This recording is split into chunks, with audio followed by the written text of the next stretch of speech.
Bonjour et bienvenue dans les Hautes-Corbières. Vous êtes ici à Cascastel, sur le territoire de l'ancienne cité romaine de Narbonne. Les Romains venaient ici pour exploiter le calcaire dur pour leurs monuments. Ils exploitaient aussi les mines de fer et surtout les mines d'argent pour fabriquer des monnaies. Le véritable peuplement du territoire commence au 8e siècle avec l'arrivée des populations ibériques chassées par les Arabes. L'abbaye de la Grasse dispose de nombreux terrains qui lui ont été confiés par Charlemagne. Elle va permettre à ces populations de migrants de s'installer et de mettre en valeur les terres. Les abbés de la Grasse furent donc les premiers et plus anciens seigneurs de Cascastel. L'église actuelle de Cascastel remonte au XIe siècle et elle appartenait aux fameux abbés de la Grasse. Le chœur à lésène, c'est-à-dire des piliers engagés dans la maçonnerie, est caractéristique du style roman lombard qui s'étend au XIe siècle tout autour de la Méditerranée. Le clocher-tour est postérieur, il date du XIIe siècle. En entrant dans l'église, vous remarquerez la statue de la Vierge à l'Enfant, polychrome. Elle date de la même période que les gypseries du château. La nef romane de l'église était dotée d'arcatures sur les murs latéraux qui ont permis au fil du temps l'ouverture des chapelles. Alors vous remarquerez dans la première chapelle à gauche les fonts baptismaux qui ont été réalisés avec les restes du maître-autel en marbre local du XVIIe. Les autres autels datent d'une période de prospérité viticole qu'il y a eu dans les années 1880.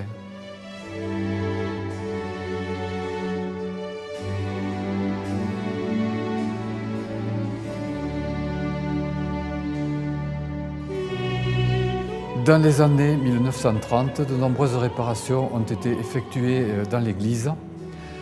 Il reste de cette époque-là un lambris art déco qui entoure le maître-autel.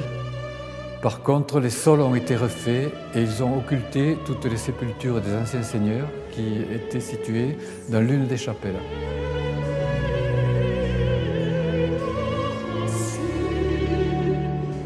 Le vitrail derrière le maître-autel représente Saint Julien et Sainte Basilis. Ce sont des martyrs espagnols du IIIe siècle et leur culte est arrivé avec les populations hispaniques jusqu'à Cascastel.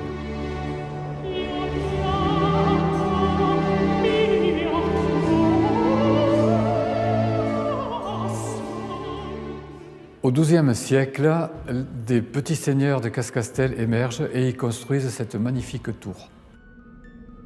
Cette tour ne comprend que deux salles qui sont dénommées dans les inventaires le grenier de bas et le grenier de haut. Elles servaient à entreposer des céréales qui étaient le produit des impôts en nature que percevaient les seigneurs. Donc, la grande salle du premier étage était équipée de deux ouvertures qui servaient de ventilation, d'éclairage, voire de meurtrière. Il y avait aussi un escalier dans l'épaisseur de la muraille qui permettait d'accéder à la terrasse. Postérieurement à la tour fut construit un solide rempart qui délimitait une cour rectangulaire tout autour. C'est à l'intérieur de cette cour que fut construit le logis seigneurial. La moitié nord du rempart fut détruite dans les années 1970 après que la commune a acheté le château. Le logis seigneurial actuel est un bâtiment qui date des XVIe, XVIIe et XVIIIe siècles. La façade qui a été restaurée est celle du XVIIIe siècle. À l'extérieur du bâtiment, côté sud, l'intégralité du rempart seigneurial a été conservée. Un fossé séparait le château du fort où demeuraient les habitants du village. La rue actuelle était donc un ancien fossé et sert toujours d'exutoire pour les eaux de pluie. Depuis le fort, en descendant à la rivière, on remarque les restes d'un ancien portail.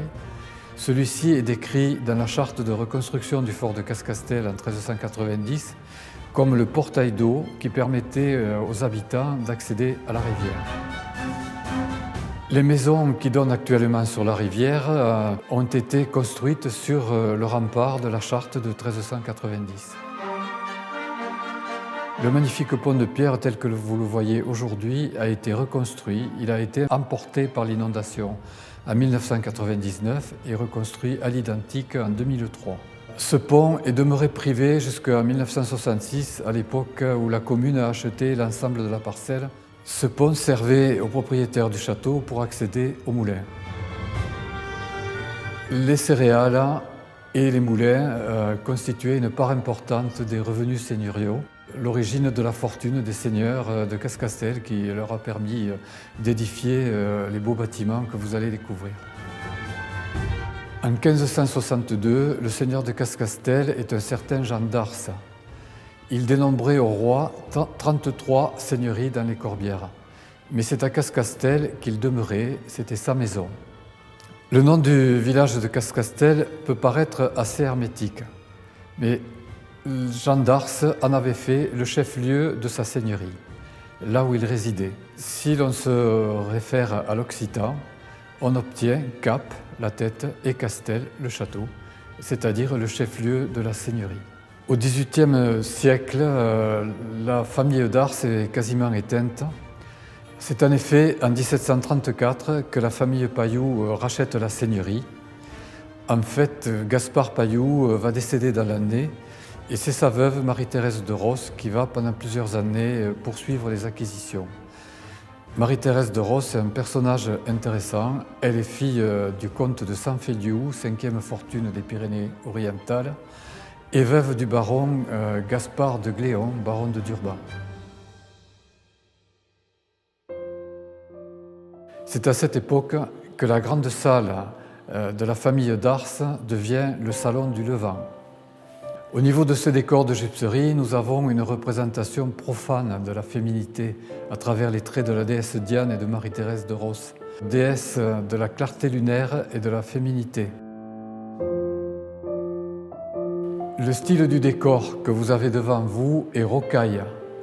C'est un style qui occupe une très étroite fenêtre dans l'histoire de l'art entre 1715, mort de Louis XIV, et 1750, le milieu du règne de Louis XVI.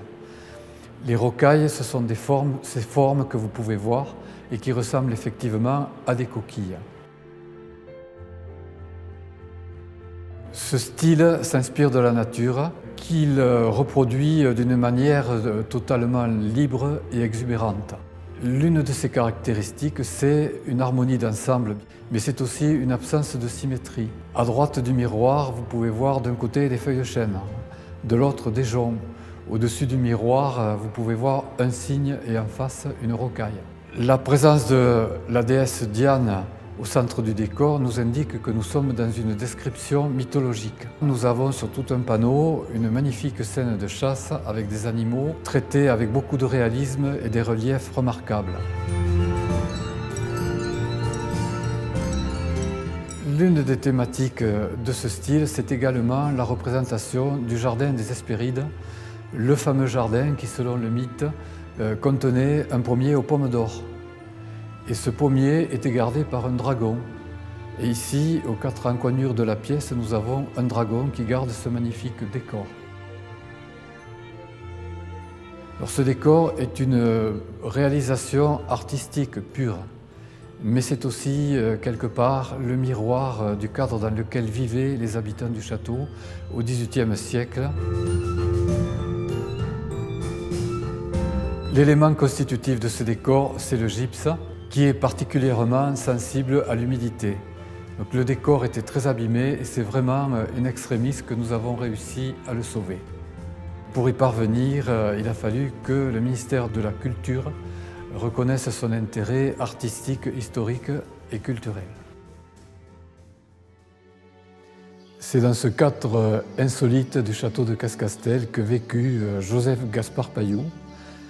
Il fut le dernier seigneur et le premier maire de Cascastel. Il commença ses activités professionnelles à la Cour des aides de Montpellier. Ensuite, il passa au Conseil souverain de Roussillon. Il abandonna cette carrière juridique pour se consacrer à l'exploitation des mines des Corbières. Il fut le premier à obtenir une concession officielle sur les mines de Cascastel et d'autres villages environnants. En 1779, avec d'autres associés, il créa les forges de Lilliat au Gros de Pader. Il s'agit de forges à la catalane dans lesquelles on fabriquait du fer, des objets, et pendant les guerres de la période révolutionnaire, on fabriqua aussi des boulets de canon au cours des luttes contre l'Espagne royaliste. À partir de 1782, Joseph Gaspard Pailloux abandonna les forges et le fer pour se consacrer, avec son associé Chaptal, à l'exploitation de l'antimoine des Corbières. Joseph Gaspard Pailloux produisait de l'antimoine à la Bezolle et aussi au château de Cascastel où il avait des fours. Les activités minières de Pailloux étaient fortement gênées par le coût des transports qui à l'époque ne se faisait qu'à dos d'âne ou de mulet. Pailloux chercha à développer ses entreprises pour donner du travail aux habitants de Cascastel et c'est un personnage qui déjà à cette époque-là a une dimension sociale indéniable. Ce passé minier des Corbières était largement oublié, mais depuis quelques années, une association, Mines en Corbières, essaye de le faire revivre et de développer autour des activités touristiques. Cascastel sera le centre, le point de départ des randonnées et le centre d'information sur ces activités. L'association Mines en Corbières et les Amis du Château de Cascastel œuvrent ensemble dans ce sens. La mairie de Cascastel est propriétaire du château. À ses côtés, l'association des Amis du Château travaille pour récolter des fonds et veiller à ce que cette œuvre de sauvegarde soit poursuivie. Il s'agit d'un projet communal. Merci de nous avoir rendu visite et de votre soutien.